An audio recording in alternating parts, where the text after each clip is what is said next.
بسم اللہ الرحمن الرحیم ڈیئر اسٹوڈنٹ السلام علیکم. تنویر احمد اسپیک چینل کے ساتھ ایک دفعہ پھر آپ کی خدمت میں حاضر ہیں، اور ہم نے جو لیکچر آف سیریز سٹارٹ کیا ہوا ہے اے آئی او یو سبجیکٹ لیکچر، اس کا پہلا جو سیشن ہے وہ جاری چارو ہے، اور اس میں 044 بی اے اردو سے ریلیٹڈ جو آپ کی کورس کوڈ ہے اس کے لیکچر ریکارڈ کرنے کے بعد اپلوڈ کیے جا رہے ہیں. اس سے پہلے 9002 course B S Urdu and 9054 B S English کے کورس بھی اپلوڈڈ ہیں. تمام جو اے آئی او یو کے اسٹوڈنٹس ہیں ان سے گزارش ہے کہ ان کو بھی جو اس سے ریلیٹڈ ہیں اسٹوڈنٹس ہیں ان کو شیئر کریں تاکہ وہ بھی اس سے مستفید ہو سکیں. تو آج ابھی جو ہم لیکچر ریکارڈ کرنے جا رہے ہیں وہ یونٹ 3 پارٹ 2 ریکارڈ کرنے کے لیے ہم یہاں پہ اویلیبل ہیں، اور اسی کے آپ کے سامنے سکرین پہ وہ بک پارٹ 2 کا اویلیبل ہے. اس میں توضیحات ہیں، انٹرپریٹیشن ہے. مختار مسعود نے اپنی بک آواز دوست میں جو مٹیریل کولیکٹ کیا تھا، 2 مضامین جس میں کہت الرجال اور مینار پاکستان کو کمبائن کرنے کے بعد آواز دوست کی تشکیل دی تھی، جس میں قائد اعظم اور علامہ اقبال جیسے اور بہت ساری ایسی ہستیاں جو تحریک علی گڑھ یا تحریک پاکستان میں یا مینار پاکستان میں بنانے میں جن کا اہم رول ادا رہا ہے ان کی بارے میں تفصیلات پہلے بھی ہم لیکچر 1 میں یونٹ 3 میں ڈیٹیل میں بیان کر چکے ہیں with read out of this subject, اور اس کی توضیحات ہے یعنی کہ انٹرپریٹیشن ہے جس میں اس پورے کے پورے رول میں کون کون لوگ شامل تھے، کون سی جگہ شامل تھی، کون کون سے وینیوز تھے، ان کی یہاں پہ آگے اس توضیحات میں ہلکی پھلکی ہم ریڈ آؤٹ کرنے کے بعد انٹرپریٹیشنز بھی جو ہے وہ ریڈ آؤٹ کر رہے ہیں، اور اس میں انالیسس بھی پرووائڈ کریں گے کہ ایکچول اس کا مؤخذ کیا ہے اور اس کی جو ڈرائیو چیزیں ہیں وہ کیا ہیں. تو ٹائم بھی ایک نامور انگریز مورخ جس کا انتقال 1975 میں ہوا، 11 جلدوں میں تاریخ کا مطالعہ ان کی اہم تصنیف ہے. یعنی کہ ٹائنبی کا بھی حوالہ تھا، اس میں اسٹریچی ہال کا بھی حوالہ تھا. علی گڑھ یونیورسٹی کا ایک بڑا ہال جو ایک انگریز گورنر کے نام سے مشہور ہے، یہ آواز دوست کے محرکات ہیں. اے بی علیم مشہور مسلمان تاریخ دان جو کراچی یونیورسٹی کے وائس چانسلر بھی تھے، ان کا انتقال 1970 میں ہوا. آپ ان دنوں تاریخ بنا رہے ہیں. حلیم صاحب نے قائد اعظم سے کہا آپ پاکستان بنا کر برصغیر کی تاریخ میں ایک نئے باب کا اضافہ کر رہے ہیں، یعنی آپ ایک ایسا کارنامہ انجام دے رہے ہیں جو تاریخ میں لکھا جائے گا. اس لیے قائد اعظم کو اس کے مضمون کے شروع میں تاریخ ساز شخصیت کہا گیا. بنارس ہندو یونیورسٹی مسلم یونیورسٹی علی گڑھ کی طرح ہندو نے بنارس میں ہندو یونیورسٹی 1916 میں قائم کی تھی، اور رکنیت کی فیس کے 2 آنے. اس زمانے میں مسلم لیگ کا ممبر بننے کے لیے 2 آنے چندہ دینا پڑتا تھا. شہرت باندھ کر گھر آئی تو اسے کھڑے کھڑے لٹا دیا. اس واقعے کے بعد اسے آسانی سے شہرت حاصل ہو گئی تھی، لیکن وہ نوجوان اسے برقرار رکھ سکا. غلامی کے گھر خود نشے کی حالت میں چل کر گئے تو اس نے مشق کستی. غلامی کے گڑھے میں ایسے گرے کہ پھر نکل نہ سکے. وقت کی شناخت، کسی کام کے لیے صحیح وقت کی پہچان. یہ انٹرپریٹیشن ہے، یعنی کہ بنارس ہندو یونیورسٹی رکنیت کی فیس 2 آنے تھی. اے بی حلیم جو قائد اعظم کو القابات سے نوازا تھا، اسٹریچی ہال جو ایک وینیو تھا، اور ٹائن بھی ایک مورخ تھا جس نے پیشین گوئی کی تھی، پروڈکشن کی تھی مینار پاکستان کے بننے کے لیے قائد اعظم کے لیے. یہ ان کا مطلب یہ من تھا. آخر تک مخالفت رہی، آخر تک نبھائی، آخر تک مخالفت. چرچل دوسری جنگ عظیم کے دوران برطانیہ کا وزیر اعظم جس نے انگلستان کو شکست سے بچایا وہ اعلیٰ پائی کا مقرر عہدے بھی تھا. چرچل ایک دن انگلستان اور اس کی شکست کے درمیان حائل ہو جائے گا. یہ بھی ان کے الفاظ تھے. مسٹر مارٹنگو برطانیہ کے کابینہ دور میں وزیر ہندو رہے، یعنی کہ ان کی بھی پریڈکشن تھی. مسٹر سروجنی نائٹڈو انہوں نے بھی پریڈکٹ کیا تھا کہ جو 1949 میں فوت ہوئے، اور جو آنے والا وقت ہے اس میں یہ نوجوان یعنی کہ قائد اعظم کے متعلق جو ان کے الفاظ تھے اور جو ان کی چیزیں تھیں وہ پچھلے لیکچر میں ہم بیان کر چکے ہیں. وہ بھی ایک تھی ان کے بارے میں پیشین گوئی کر چکے تھے. ایک ہندو لیڈر گوکھلے، ان کا بھی اس میں رول تھا. مزینی اٹلی کا نجات دہندہ، ان میں شہری امتیاز ملتا ہے، یہ بھی ایک چیز تھی. سروجنی نائڈو نے قائد اعظم کے بارے میں جو کچھ کہا اس میں شاعرانہ تخیل کا دخل ہے اور شاعرانہ خوبصورتی اسے بیان کی، چونکہ وہ قائد اعظم کے مداح تھے اس لیے اس کی نیک تمنائیں دعا کا درجہ بھی رکھتی ہیں. چونکہ یہ سب باتیں پوری بھی ہوئی اس لیے انہیں پیشین گوئی بھی کہا جا سکتا ہے. یعنی کہ سروجنی نائڈ اینڈ مٹنگو اور علامہ اقبال یہ وہ لوگ تھے جنہوں نے قائد اعظم کے بارے میں پیشین گوئی کی تھی. سروجنی کے اندیشے، اظہار کیا تھا کہ قائد اعظم محمد علی جوہر اور گاندھی کی طرح لوگوں میں مقبول نہیں ہو سکتے.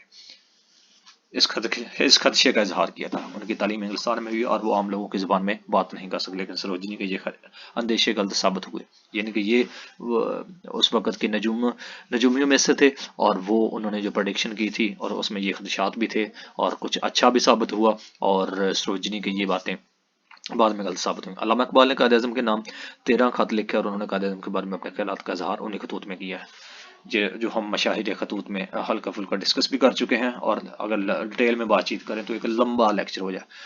یہ تو حق شناسی ہے، پہچان لیتا ہے۔ اقبال ایک مرشد تھے اور قائد اعظم خدا کی طرف سے تشکیل پاکستان بنانے کے لیے مامور ہوئے تھے۔ اقبال بصیرت کی ایک ایسی منزل پر تھا کہ انہوں نے پہچان لیا کہ قائد اعظم سے یہ کام لیا جائے گا، اور انہوں نے یہی بات قائد اعظم کے دل میں بٹھا دی تھی، یعنی کہ اقبال ہی وہ شخصیت ہیں جنہوں نے قائد اعظم کو پربو کیا، ابارا، اور اپنے خطوط کے ذریعے، اپنے القابات کے ذریعے، اپنے الفاظات کے احساسات کے ذریعے قائد اعظم کو اس نہج تک لے گئے کہ انہوں نے وہ کام ان سے کروایا۔ ان کی جو فکر تھی، ان کی جو سوچ تھی، اس کی کنٹیکس میں یہ سلسلہ معرفت اور نثر کا ہے۔ علامہ نے یہ بات نثر میں کہی، میں سیاست سے زیادہ بصیر تھی، معرفت کو دخل حاصل ہے۔ سیاست اور نظم، اگر علامہ کو یہی بات سیاست کے حوالے سے نظم میں کہنا ہوتی تو اقبال کا یہ شعر قائد اعظم کے بارے میں ہوتا: شعری رسس شمع، میں نے تمہارے قید خانے کی دیوار کے روشن دار سے دیکھا کہ وہ شخص پہنچنے والا ہے جو غلاموں کی زنجیر توڑے گا، یعنی غلاموں کا آزاد کرانے آن پہنچا ہے۔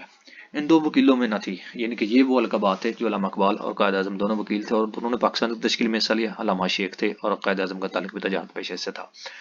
تو یہ کچھ القابات علامہ اقبال کے قائد اعظم کی طرف سے تھے، جس کی ہلکی پھلکی توضیحات بیان کی گئی ہیں، یعنی کہ انٹرپریٹیشن۔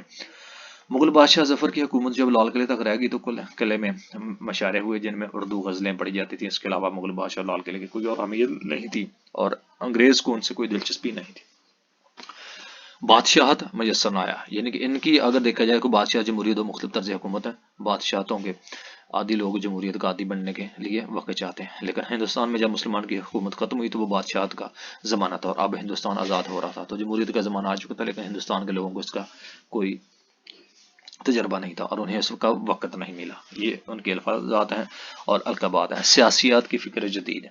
ہندوستان میں ہندو مسلم تعلقات کے مطابق نئی سوچ، یعنی دونوں ایک قوم ہیں اور اکٹھے نہیں رہ سکتے، یہ قائد اعظم نے فرمایا تھا اس وقت۔ نظام حکومت کی طرز جدید، اور مسلمانوں کو ہندوستان میں ہمیشہ ہمیشہ کے لیے ایک عقیدہ بنانے کے حق میں بڑی بڑی عالمانہ دلیلیں دی گئیں اور بڑی بڑی چیلنج چلی گئی۔ نظریہ پاکستان مملکت پاکستان دو مربوط مختلف حقیقتیں ہیں، اور یہ وہ الفاظات ہیں ان توضیحات میں، انٹرپریٹیشن میں، جو ان تمام لوگوں نے جو مینار پاکستان، تحریک علی گڑھ یا تحریک کو چلانے میں ایک اہم رول ادا کیا۔ شہاب الدین کا تھا نیسر، شہاب الدین سے مراد یہاں سلطان شہاب الدین غوری ہے، جس نے ان سے اکانوے میں تھا نیسرا کے مقام پر ہندوؤں کے متحدہ لشکر کو ابرتناک شکست دے کر ہندوستان مسلمان کی حکومت کا راستہ ہموار کیا تھا۔ خاندانوں اور علاقوں کے تھوڑے بہت، یعنی کہ یہ بھی آپ ایک بیسک چیز، بنیادی چیز کہہ سکتے ہیں کہ مسلمانوں کا ہندوستان میں اپنا سفر کا آغاز کیسے ہوا۔ نیشنلزم، جغرافیہ بنیادوں پر قومیت کا احساس، یعنی ہندوستان میں بسنے والے سب لوگ ہندوستانی ہیں، ایک طرف لگ گیا، اور یہ زمانہ سائنس کے بے شمار ایجادوں کے لیے بھی مشہور ہے، لیکن اسی میں بہت سے سیاسی نظریے بھی پیدا ہوا، لوگ اپنے اپنے نظریات پر سختی سے کاربند ہو کر تعصب کا مظاہرہ کرنے لگے۔ راست اقدام، یعنی کہ ڈائریکٹ ایکشن مطالبہ منظور نہ ہونے کی صورت میں کوئی احتجاجی قدم اٹھانا۔ اگرچہ قائد اعظم کی وفات کو صرف 24 سال ہوئے ہیں، لیکن یہ اس وقت کے الفاظ ہیں، لیکن پاکستان میں حالات اتنے خراب ہیں کہ معلوم ہوتا ہے کہ سرزمین کو مدت سے ڈب کا کوئی لیڈر نہیں ملا، گویا قائد اعظم کی وفات کو ایک زمانہ گزر گیا۔ حالات کے لحاظ سے یہ بات اور زیادہ پرانی لگتی ہے۔ یہ مختار مسعود نے اپنے اس وقت احساسات کے اور جذبات قلم بند کیے تھے جب یہ آواز دوست لکھ رہے تھے۔ اس طرح نواب صدر یا ینگ کے الفاظ ہیں اور ان کی دوستی کے بارے میں انٹرپریٹیشن کیے تھے۔ ان شارٹ اگر اس میں بات کی جائے تو مختار مسعود نے جو قائد اعظم اور سروجنی نائڈو اور اس کے علاوہ جتنے بھی باتوں کا یہاں پہ ہم نے جتنے بھی لوگوں کا ذکر کیا ہے اگر اس میں، تو ایک شارٹ کٹ انداز میں اس میں آواز دوست میں ان کو قلم بند کیا ہے، تاکہ جو 3 پروڈکشن تھے جن میں Mrs Sarojini Naidu, Mr Montagu Churchill اور علامہ اقبال جیسے جنہوں نے قائد اعظم کے بارے میں لکھا تھا، یہ آواز دوست کے جو مضامین مختار مسعود نے قحط الرجال اور مینار پاکستان سے کمبائن کر کے اس کو تشکیل دیا تھا، یہ اس کا مرہون منت ہے جو انہوں نے اپنے ان الفاظات کو قلم بند کیا تھا۔ تو آگے ہے مختار مسعود کا اسلوب یعنی کہ تکنیک۔ اسلوب کس طرح بیان کر رہی ہے؟ مختار مسعود نے آواز دوست میں شامل اپنی تحریروں کو مضمون کا نام دیا اور اردو میں مضمون کی اصلاح انشائیہ کے لیے بھی استعمال ہوتی ہے۔ پھر مقالے اور مضمون میں بھی زیادہ فرق نہیں کیا جاتا، لیکن آواز دوست کے مضامین انشائیہ میں نام مقالات کیونکہ وہ ان میں سے کسی کی شرائط پر پورے نہیں اترتے۔ ان مضامین میں کہیں کہیں انشائیہ کی شگفتگی اور شخصی انداز تو ملتا ہے، لیکن یہ انشائیہ کی طرح بے مقصد اور غیر منظم نہیں ہے، بلکہ یہ ایک خاص مقصد کے لیے تحت لکھے گئے ہیں۔ ان میں طوالت ضرور ہے، لیکن ان میں مقالات کا سنجیدہ باری بر کم اور تحقیقی اسلوب نہیں ملتا، اس لیے آواز دوست کی تحریروں کا مضمون کہنا ہی زیادہ مناسب ہے۔ انشائیہ اور مقالے کی طرح مضمون موضوع کے اعتبار سے اپنے اندر بڑی وسعت رکھتا ہے، اس میں زندگی کے ہر شعبے کو پیش کیا جا سکتا ہے۔ علم و ادب، مذہب، سیاست، تاریخ، تمدن، غرض ہر موضوع پر لکھا جا سکتا ہے، اور مضمون کے اندر بھی ہر قسم کے خیالات پیش کیے جا سکتے ہیں۔ آواز دوست کا موضوع تو بڑی حد تک ہماری قومی تاریخ کے بعض نازک اور ادوار ہی، لیکن اس تاریخ کے علاوہ فن و تعمیر، قوموں کا عروج زوال، مذہب، اہم شخصیت سبھی کا ذکر ملتا ہے۔ مختار مسعود نے اپنے مضامین میں ہر اس خیال کے لیے گنجائش نکالی ہے جو ان کے فکر و عمل پر اثر انداز ہوا، اور وہ اس خیال کو دوسروں تک پہنچانا چاہتے ہیں۔ مختار مسعود نے آواز دوست کے پہلے مضامین مینار پاکستان کو طویل المختصر اور قحط الرجال کو طویل تر مضمون قرار دیا ہے، لیکن پڑھنے والے کے لیے نقطہ نظر یہ دونوں مضمون طویل ہی ہیں۔ طویل کہانی میں تو قاری کی دلچسپی برقرار رہ سکتی ہے، لیکن اس مضمون کی طوالت میں ایسا کرنا آسان نہیں ہے۔ اس قسم کے طویل مضمون مرزا فرت اللہ بیگ نے بھی لکھے ہیں، لیکن مضامین میں کہانی کہنے کا انداز اور ان کے شگفتہ انداز بیان کی دلچسپی قائم رہتی ہے۔ مختار مسعود کے ہاں بھی طوالت کے باوجود دلچسپی برقرار رہتی ہے، اس کے لیے انہوں نے کئی طریقوں سے فائدہ اٹھایا ہے۔ مینار پاکستان میں ڈرامائی تکنیک زیادہ استعمال ہوئی ہے، یوں محسوس ہوتا ہے کہ مجلس تعمیر کا اجلاس پہلا منظر ہے، اور اس کے احرام سے ایفل ٹاور تک دنیا کے چھوٹے بڑے معروف اور غیر معروف میناروں کے مناظر ہمارے سامنے سے گزرتے ہیں۔ مضمون کے سلسلے میں ایک دلچسپ سفر نامے کا لطف بھی ملتا ہے۔ اس کے بعد تحریک پاکستان کا بیان آتا ہے۔ تحریک کو ایک مورخ کی طرح بیان نہیں کیا گیا، بلکہ تحریک پاکستان سے تعلق رکھنے والے چند واقعات سے یہ تصویر مکمل کی گئی ہے کہ مینار پاکستان کی تعمیر، دنیا کے مختلف میناروں کا حال اور حصول پاکستان کے داستان اس مضمون کے حامل ہیں، لیکن مختار مسعود نے ان تینوں حصوں کو بڑی خوبصورتی کے ساتھ ایک دوسرے سے مربوط کیا ہے۔ آواز دوست کا دوسرا مضمون قحط الرجال چند عظیم شخصیتوں کا تذکرہ ہے۔ اتنی مختلف شخصیتوں پر مشتمل مضمون میں تسلسل پیدا کرنا بہت مشکل ہے۔ اس پر کئی مضمون تو لکھے جا سکتے ہیں، لیکن کسی ایک مضمون میں سب کو سمیٹنا آسان نہیں، لیکن مختار مسعود نے اپنے آٹوگراف البم کی بدولت ان سب شخصیتوں کو ایک لڑی میں پرو دیا۔ انہوں نے باری باری ان تمام شخصیتوں کا ذکر کیا جن کے دستخط ان کے آٹوگراف البم میں موجود ہیں۔ اس طرح یہ البم اس مضمون میں تسلسل کا باعث بنتا ہے۔ آواز دوست کی مقبولیت اس کے موضوع کے علاوہ اس کے دلکش اسلوب کا بھی بڑا ہاتھ ہے، اور یہ کتاب انشا برداشت کا ایک اعلیٰ شاہکار ہے۔ مختار مسعود نے آواز دوست مضامین کو سادہ اسلوب میں نہیں لکھا، بلکہ اسے مزین اسلوب کہا، یعنی کہ سادہ الفاظ میں ہی بیان کیا ہے۔ اردو میں مہدی افادی، عبد الرحمان مجنوی، سجاد انصاری، شخصیت احمد صدیقی سے اردو نثر کے ایک نئے دور کا آغاز ہوتا ہے۔ مولانا محمد حسین آزاد قدیم جدید اسلوب کی درمیانی کڑی ہے۔ نئے دور کے لکھنے والوں کا اسلوب بھی مزین ہے، لیکن ان کا انداز قدیم ادبستان سے بالکل مختلف ہے۔ پہلی بات تو یہ ہے کہ یہ لفظوں کے ساتھ معانی کی باخبید کے بھی حامل ہیں۔ جس طرح مختار مسعود کسی خیال یا منظر کو کہیں کہیں چکان دینے والے انداز میں ختم کرتے ہیں، اسی قسم کے جملے آواز دوست میں کثرت سے ملتے ہیں۔ تو یہ وہ شعراء ہیں، یہ وہ لکھنے والے لوگ ہیں، ادیب ہیں، جن کی فکر اور سوچ سے ان تمام چیزوں کو آواز دوست کے ساتھ کمپیئر کرتے ہوئے رائٹ ڈاؤن کیا گیا ہے، جو مختار مسعود نے اپنے آسان الفاظ میں ان چیزوں کو بیان کیا ہے۔ مختار مسعود بڑی طویل بات کو چند مختصر جملوں میں سمیٹ لینے کا بھی فن بھی جانتے ہیں۔ رقم بی بی کی فہرست بڑی طویل تھی، تیسری بی بی چوتھا کارخانہ، 10واں مقدمہ، 20ویں کمپنی، انگریز جمہوری دائیں نیشنلزم، جملے میں لفظی رعایت سے بھی فائدہ اٹھاتے ہیں۔